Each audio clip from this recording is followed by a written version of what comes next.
Illum se nagħtu ħarsa lejn xi kotba li għandhom x'jaqsmu mal-istorja ta' Malta. Huma miktuba bil-Malti. Dawn huma kotba li jkellmuna u juruna wiċċ in wiċċ nies u stejjer minn perjodi differenti. Ħanatu ħarsa fid-dettall lejn il-ktieb ta' Pietru Paul Castagna.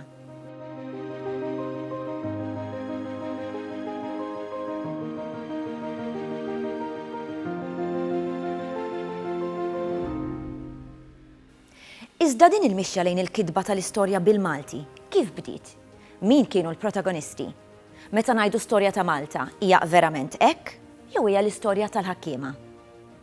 Tradizzjonalment, l-istorja ta' Malta ma kienx tinkiteb bil-Malti. Fil-verità, ftit li xejn kien jinkiteb bil-Malti, speċjalment ftit li xejn kien ikun stampat bil-Malti, li l-affarijiet li għandna miktubin bil-Malti huma manuskritti, huma pritki, huwa il-katekizmu bħala l-ewwel xogħol stampat. Meta nitkellmu dwar l-istorja ta' Malta tradizzjonalment kienet tinkiteb bit-Taljan. Issa l-istess, meta qed ngħidu storja ta' Malta għandek mill-inqas żewġ tipi ewlenin. Għandek l-istorja tal-ordni tal-kavallieri ta' San Ġwan, illi minħabba l-fatti li kienu Malta, allura dawn il-kodba, dawn l-istorja tal-ordni ħafna drabi għandek element qawwi Malti fihom. Nistgħu nsemmu il-Bosio, nistgħu nsemmu id-Dal Pozzo, nistgħu nsemmu il-Verto. Jiġifieri inti għandek dis-sensiela ta' storja tal-ordni ta' San Ġwan ikkummissjonati appuntu mill-ordni biex ġeneralment jagħtu dawl sabiħ, jitfgħu dawl sabiħ fuq l-ordni, imma dan qed nitkellmu storja bit-Taljan hawnhekk. Fil-każ tal-Verto għandek l-użu tal-Franċiż. Nafu li fil-bidu ta' din il-mixja, il-Malti ma kienx il-lingwa li biha wieħed kien jikteb. Iżjed tard meta anka bdew joħorġu l-ewwel kodba ta' storja ta' Malta, purament ta' Malta, issa mhux tal-ordni imma ta' Malta, ukoll kien jintuża it-Taljan. U r-raġuni hija ovvja, il-kultura Maltija kienet il-kultura Taljana, il-kultura tal-klassi medja, tal-qorti, tal-Knisja, tal-amministrazzjoni. U allura bil-fors wieħed jibstenna illi kien jintuża it-Taljan. L-ewwel ktieb importanti, Gianfrancesco Bela, della deskrizzjoni di Malta, ktieb importantissimu fuq ħafna livelli, storiku qed jiddeskrivi l-Malta ta' żmienu, naturalment bit-Taljan ukoll. Wara Bela imma għandek ukoll kodba pubblikati fuq storja ta' Malta, nerġa' ngħid, mhux tal-ordni, ħafna drabi minn Maltin stess. Nagħtu ftit eżempji għandek Onorato Bre, Malta Antika Illustrata, stampat Ruma 1816 bit-Taljan. Iżjed warajh għandek Fortunato Panzavecchia, wieħed mill-iktar kodba importanti, li fih Panzavecchia jitkellem dwar żmien, u dan mhux qed jitkellem fuq żmien illi mexux, jitkellem fuq żmien l-aħħar snin tal-perjodu tal-ordni f'Malta. Ukoll bit-Taljan. Jiġifieri ħanajdu hekk biex nibdew diħlin pubblikazzjonijiet ta' storja ta' Malta. Bil-Malti, wieħed irid jidħol daqsxejn mhux ħażin fis-seklu 19. Hemmhekk bħalma ġraw f'ħafna suġġetti oħrajn, bħalma ġara pereżempju il-letteratura devozzjonali illi tibda toħroġ ukoll bil-Malti, bħalma ġara anke f'diversi materji oħrajn, bil-mod il-mod anke fil-mediċina, bil-mod il-mod anke fl-arkitettura. L-istorja, il-ġeneru tal-kitba tal-istorja kien pjuttost wieħed minn tal-bidu fejn appuntu beda jintuża il-Malti. Imbagħad jasal Gian Anton Vassallo. Dan il-bniedem biddel il-kors tal-istorja f'dan il-qasam. Wieħed mill-ewwel storiċi illi kiteb l-istorja ta' Malta appuntu bil-Malti kien Gian Anton Vassallo. Gian Anton Vassallo il-kultura tiegħu kienet Taljana, Gian Anton Vassallo kien professur appuntu tal-lingwa Taljana, tal-letteratura fl-Università. Imma Gian Anton Vassallo kien ukoll patriott u allura bħal numru oħra tal-patriotti Maltin qed nitkellmu f'nofs is-seklu 19 irid jagħti kontribut mhux biss fil-linja speċifika tiegħu fil-linja lingwistika tat-Taljan f'dal każ, imma anke b'mod anke tal-istorja ta' Malta. Ma ninsewx, qed nitkellmu fi żmien fejn il-Gżejjer Maltin huma maħkuma, il-Gżejjer Maltin huma kolonja Ingliża, il-klassi medja Maltija dejjem qed tipprova taġevola lil Malta. Il-klassi medja Maltija dejjem qed tinsisti illi Malta għalkemm kolonja għandha storja twila, hija pajjiż b'kultura illi tmur lura sa żmien ir-Rumani u qabel, jiġri dan kien dejjem argument illi dejjem huma. Jiġri aħna l-Maltin lill-Ingliżi qed ngħidulhom isma' aħna stidinnikom hawnhekk intom mhux ħkimtu lil pajjiżna imma aħna xtaqnikom illi tieħdu fidejkom it-tmexxija tal-pajjiż imma allura nippretendu li aħna nkunu trattati ta' nies ċivili Ewropew. U l-istorja ta' Malta, l-istorja ta' pajjiżna dan tikkonfermah u għalhekk għandek dawn l-istorja ta' Malta illi ħafna drabi qed jenfasizzawlek dan l-element patriottiku, dan l-element kulturali. Anti, wieħed jista' jgħid it-tradizzjoni ta' Abela, it-tradizzjoni ta' Abela bħalma Abela għamel fi żmien l-ordni, hawnhekk għandek ukoll l-istess ħaġa fuq bejn wieħed u ieħor fejn jidħol il-perjodu Ingliż. U allura Jonathan Vassallo jippubblikalek volum pjuttost kbir dwar l-istorja ta' Malta. L-ewwel edizzjoni ħarġet bit-Taljan. Jonathan Vassallo kiteb bit-Taljan, l-erja tiegħu u allura ħarġet din l-istorja ta' Malta, storja di Malta rakkontata in compendio. Dak huwa t-titlu tal-ktieb ta' Vassallo, kif qed ngħidu, jiġifieri jaġevola lil Malta, jaġevola lil pajjiżu, qed jagħti bażi patriottika lill-klassi medja Maltija. Imma mbagħad ukoll ħarġet it-traduzzjoni tal-ktieb ta' Vassallo bil-Malti. U huwa fost l-ewlenin kodba tal-istorja ta' Malta illi appuntu ħareġ bil-Malti. Dina kienet landmark importanti ħafna, jiġifieri għandek ktieb sostanzjali, dana maħniex nitkellmu fuq xi librett, maħniex nitkellmu fuq pamflet żgħir, qed nitkellmu fuq ktieb sostanzjali illi qed jagħti lill-poplu, fil-fatt hemm ċertu edizzjonijiet illi fis-subtitle għandek miktuba għall-poplu. Jiġifieri għandek għall-ewwel darba ktieb sostanzjali l-istorja ta' Malta bil-Malti għall-poplu. Li fih għandek dal-element pjuttost qawwi patriottiku illi matul il-ktieb kollu dejjem qiegħed hemm, matul il-perjodi differenti li jitratta l-ktieb joħroġ dan l-element. U naslu għal-ktieb li se nħarsu leħ fid-dettall illum. L-awtur Pietru Paul Castagna twieled Bormla fl-1827 u miet fl-1907. Fost l-oħrajn kien għalliem, surmast u eventwalment direttur tal-edukazzjoni elementari. Kien ukoll jikteb id-drammi komiċi. Il-ktieb tiegħu huwa meqjus ta' importanza kbira.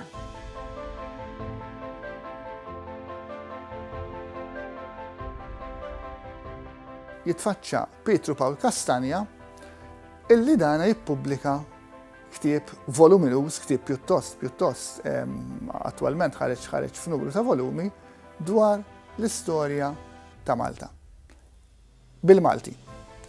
Dal-ktieb ta' Pietru Paul Castagna l-istess inqisuh bħala punt ta' partenza, inqisuh bħala landmark importanti, għandek ktieb estensiv ħafna, estensiv iktar appuntu minn ta' Jonathan Vassallo.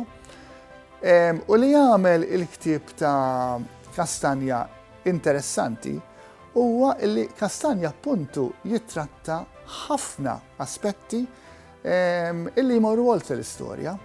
Jiġifieri primarjament, naturalment, il-ktieb ta' Castagna l-istorja ta' Malta bil-gżejjer tagħha, appuntu t-titlu jindika illi dan huwa ktieb tal-istorja. U għandu element qawwi naturalment jibda mill-antikità u jibqa' sejjer prattikament sa żmienu.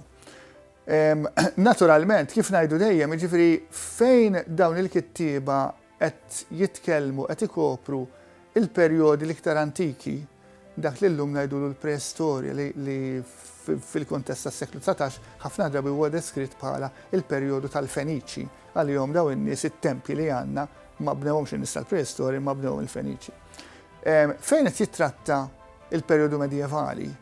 Il-perjodu kollu ta' qabel l-ordni ġeneralment mill-lat purament storiku tal-lum, jiġifieri fl-istorjografija moderna tal-lum, illum ngħidu isma' dak li qed jgħid Castagna illum trid toqgħod attent minnu, dak li qed jgħid Castagna ħafna minnu m'għadux validu. L-istess bħal fil-każ ta' ta' Vassallo, l-istess bħal fil-każ ta' Abela. Imma, meta dawn l-awturi b'mod partikolari Kastanja qed jitkellem dwar aspetti oħra, pereżempju, Kastanja jitkellem dwar il-ġeografija ta' Malta, Kastanja jitkellem dwar l-irħula ta' Malta, dwar il-popolazzjoni, dwar it-temp, dwar il-bidja.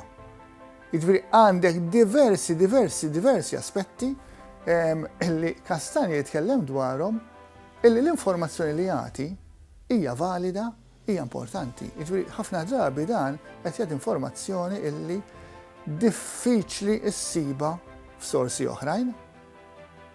U għandek dal-materjal kollu. Jiġifieri anki t-titlu tal-ktieb jista' jkun daqsxejn jiżvija, kif għadna. L-istorja ta' Malta bil-gżejjer tagħha ta' Kastanja imur ferm oltre sempliċitament l-istorja politika tal-pajjiż. Għandek dawn l-aspetti kollha it-trattati f'dal-ktieb huma dawn l-aspetti illi jagħtu importanza sal-lum. Jiġifieri mhux biss aħna meta nitkellmu fuq dawn il-kodba għandek il-kuntest ta' żmienu. Jiġifieri l-importanza, l-impatt ta' dawn il-kodba fi żmienhom għandek ukoll il-valur li jkun fadlilhom anka 100-150 sena wara li dawn kunu ġew pubblikati. L-ewwel edizzjoni bdiet toħroġ f'forma ta' faxxikli. Iżda nafu li kien hemm 3 edizzjonijiet b'kollox. X'kienet id-differenza bejniethom? Il-ktieb ta' Kastanja kien dak li llum ngħidulu bestseller. Jiġifieri il-ktieb ta' Kastanja mela vojt illi kien ilu jinħass. Huwa ktieb miktub b'mod popolari, anka il-Malti li juża, huwa ktieb aċċessibbli. Kienu ukoll ktieb interessanti li dina forsi ma tantx wieħed jinduna biha malajr, illi kien ġie pubblikat bis-sistema tal-faxxikli. Aħna ħafna drabi nassoċjaw il-pubblikazzjoni permezz tal-faxxikli fi kliem ieħor illi inti mhux tmur u tixtri l-ktieb mill-ħanut lest, imma inti tixtri l-ktieb ftit kull ġimgħa joħorġu numru ta' paġni u inti għandek sottoskrizzjoni u qed tixtri dawk il-paġni kull ġimgħa. Ħafna drabi din assoċjawha mar-romanzi tal-faxxikli, mal-fiction Maltija. Fir-realtà, ħafna minn dawn il-kodba ta' stoffa, ħafna minn dawn il-kodba li ma kinux fiction, Kastanja, Ferris u għandek diversi kodba oħrajn tas-seklu 19 ukoll kienu joħorġu b'din is-sistema. Jiġifieri anki l-aċċessibilità tal-ktieb ta' Kastanja kienet magħmula b'mod, il-marketing tal-ktieb ta' Kastanja kien magħmula b'mod illi jagħmlu popolari. M'għandekx għalfejn tixtri ktieb volum sħiħ li jiswa ħafna flus, imma qed tixtrih bil-mod il-mod. Ħafna drabi llum sfortunatament li dawn ssibhom illegati flimkien u allura ikunu tilfu pereżempju il-kopertini tal-karta rqiqa oriġinali illi jkunu ħarġu bihom. U dawk huma interessanti ħafna. Jekk pereżempju tara xi wħud minnhom daw ta' Kastanja, dawna ma kienux jaħluhom, jiġifieri dal-ispazju fuq daw il-kopertini ma kienx jinħla, dan kien jgħidlek isma' tinsiex tiġġedded is-sottoskrizzjoni. Jekk inti mhux se żżomm il-kuntratt, jekk inti mhux se tonora l-ftehim, jiena ħanfittxek bil-qorti. Jiġifieri kien ikun materjal illi kien ikun pubblikat fuq daw il-kopertini irqaq, ħafna drabi karta kolorita, illi mbagħad meta dak li jkun jillega il-volum flimkien dawna sfortunatament jitneħħew huma rari ħafna illu anke f'kollezzjoni pubbliċi ħafna drabi laqqas issibhom dawna. Jiġifieri dak aspett ieħor l-aspett tal-marketing illi jagħmel il-ktieb ta' Kastanja popolari. Ir-riżultat x'kien? Ir-riżultat kien illi ħarġu numru ta' edizzjonijiet. Jiġifieri l-ewwel edizzjoni spiċċat, marret out of print, imbijat kollha, u allura ħarġu edizzjonijiet oħrajn. Edizzjonijiet illi kienu mhux biss reprint, imma kienu żidiet. Jiġifieri inti għandek l-edizzjoni tal-1188, 1190, illi huma żvilupp fuq l-ewwel edizzjoni illi kienet saret. U dana l-istess, dana jagħmel ix-xogħol ta' Kastanja interessanti. Jiġifieri anka ħaqqu studju fih innifsu kif evolvew l-edizzjoni differenti, it-tip ta' informazzjoni illi żdiedet minn edizzjoni għall-oħra, u dan l-aspett kif awtur Malti, kif pubblikatur Malti jirnexxielu jagħmel suċċess bi ktieb bħal dan. Li ċertament kien suċċess fi żmienu għadu sallum il-Kastanja waħed mill-iktar kodba infittxija, waħed mill-iktar kodba popolari illi jinxtara anka fis-suq tal-kodba użati wkoll. Dan il-ktieb kien miktub b'Malti ta' żmienu. Ejja nħarsu ftit lejn l-element lingwistiku ta' dan il-ktieb. Naħseb illi l-ikbar mertu ta' Pietru Pawl Kastanja kien il-fatt illi kiteb l-istorja ta' Malta bil-Malti. Fi żmienu l-istorja ta' Malta kienet tinkiteb bit-Taljan. Imma dak iż-żmien ħafna mill-Maltin ma kienux jafu t-Taljan. Allura hu kien fehem u kitibha fil-fatt fid-daħla tal-ktieb illi l-istorja ta' pajjiżna, l-istorja ta' missirijietna, l-istorja erojka tagħna għandu jifhimha il-Malti. Allura għandha tkun bil-Malti. Jekk naraw ftit il-kwalità ta' Malti li uża Kastanja fil-ktieb tal-istorja, insibu illi Kastanja ma kienx purist. Purist ifisser xi ħadd illi juża lingwa imma juża skont jew kemm jista' jkun is-sors oriġinali. Fil-każ tal-Malti aħna nafu li l-Malti tnissel mill-Arbi. Mela min ikun purist juża Malti kemm jista' jkun bl-Arbi, Arabizzat. Insibu diversi kittiba li jagħmlu hekk. Fosthom Mikel Anton Vassalli qabel Kastanja. Kastanja ma kienx hekk però, ma qabax l-istess linja ta' Vassalli, qabad il-linja ta' kittiba oħrajn fosthom dawk li kienu jiktbu għall-Knisja, kodba reliġjużi ħafna drabi insibu li kien ikollhom ħafna kliem Taljanizzat. Kastanja kien born Mlis. Fil-fatt dal-Malti Taljanizzat huwa tipiku tal-Malti tal-Kottonera u tal-Belt Valletta. Dak it-tip ta' Malti illi Vassalli meta kien tkellem fuqu kien qisu bħala l-ar kwalità ta' Malti li jista' jkollok minħabba dal-ħafna kliem Taljanizzat.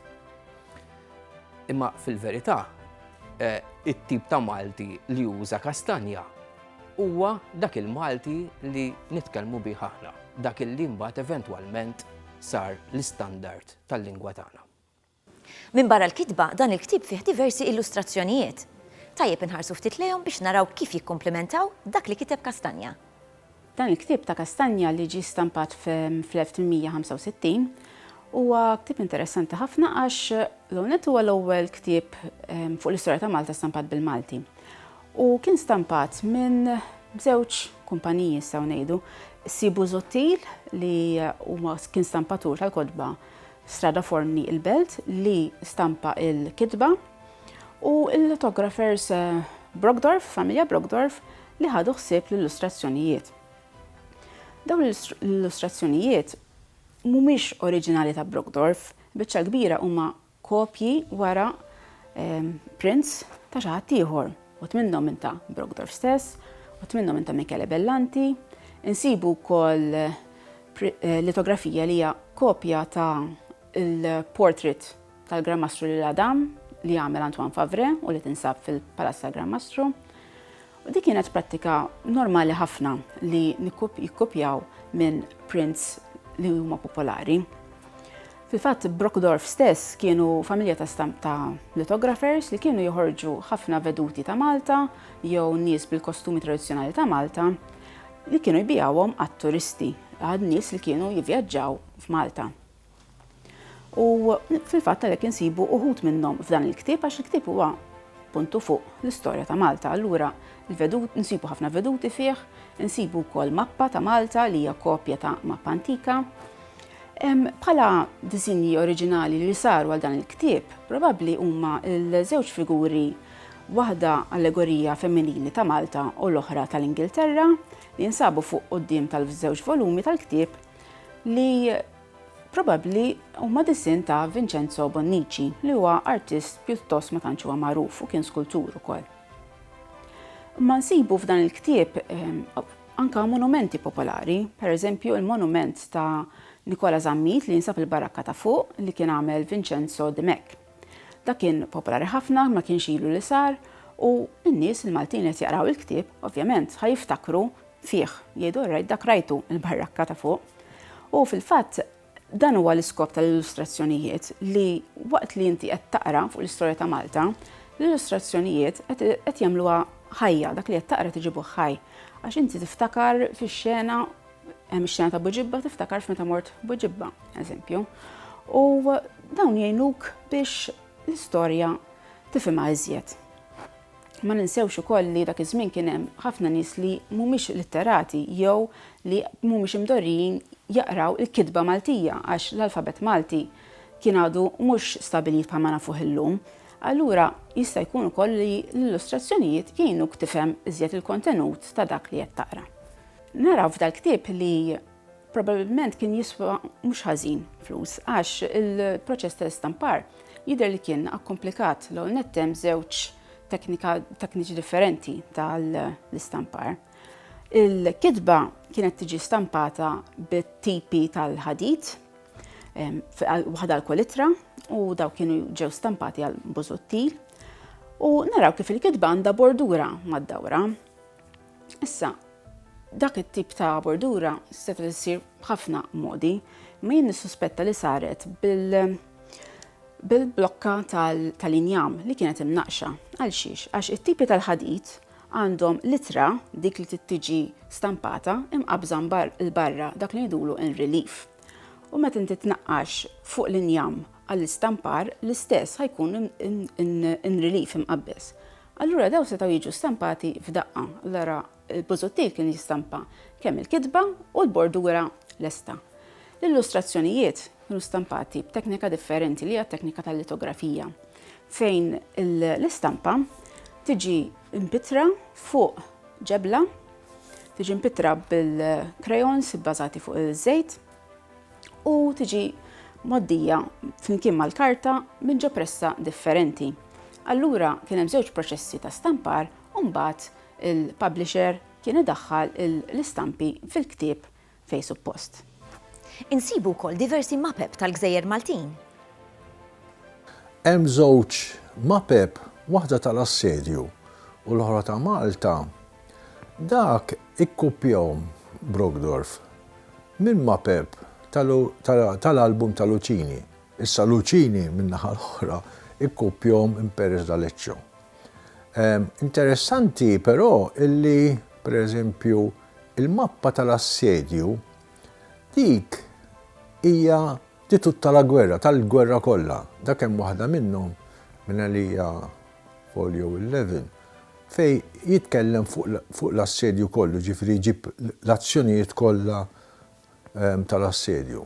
Kombinazzjoni jiena għandi l-lastra oriġinali, il-copper plate oriġinali ta' dik il-tut tal-gwerra ta' Perez d'Aleccio. Xi ħaġa li hija rari ma tantx issiba malajr. Tinsix li dik hija waħda tkun. Wara dik il-ħarsa informattiva u brillanti dwar l-istorja ta' pajjiżna, importanti li niftakru li jekk ma nafux minn fejn ġejjin, ma nistgħux nimxu l qudiem. Fil-programm li jmiss se nħarsu lejn xi perjodiċi bikrin bil-Malti. Għal darb'oħra.